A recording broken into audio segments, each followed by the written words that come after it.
start. It has been pointed out that the Appellant Institute is one of the premier institute of the technology in the country, and it has Senate around to 200 members who are experts in various fields, and this Senate included various distinguished and honored academicians in their fields. Stop. The Senate, being the highest body in the institute, was empowered under the ordinance of IIT Kanpur to take decision regarding the academic programs of the students in the institute, and it had, while approving the finding of the ICC and the SSAC, taken a decision to terminate the academic program of the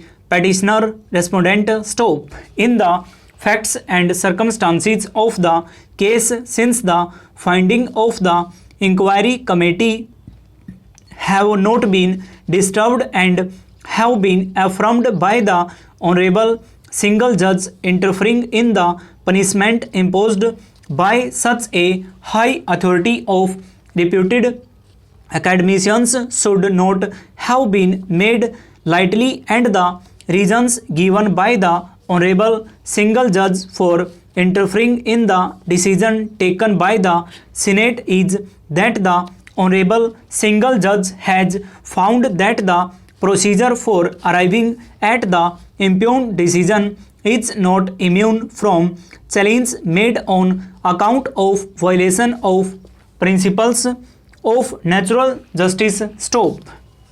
In the judgment impugned in, it has been observed that the complaint dated 27 November 2015, on the basis of which inquiry was instituted against respondent number 1, had not been placed on record, and that its contents ought to have been disclosed to the petitioner, and this complaint has not even been placed before the court. Stop.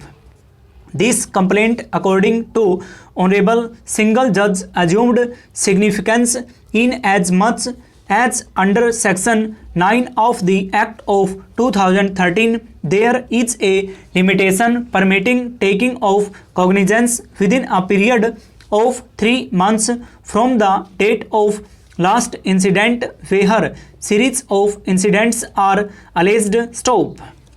It has been observed by the Honorable Single Judge that only complaint which has been brought on record is 5th of January 2016, although the last incident took place in September 2015. Stop.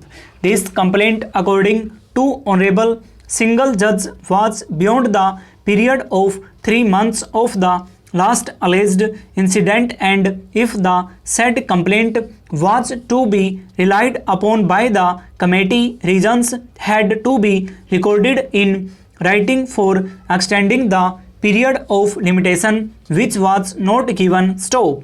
It has been pointed out by the learned counsel for the Appellant Institute that institute had remained closed for winter vacations, and the complaint dated 5th January 2015 was filed detailing the instances from January 2014 onwards till September 2015, and it was not necessary for the Appellant Institute to bring the said complaint dated 27th November 2015 on record, as the complaint dated 27th November 2015 was not made part of the regular fact finding inquiry, but was not the basis for the preliminary inquiry held by the ICC to ascertain whether prima facie any case was made out for conducting regular detailed inquiry. Stop.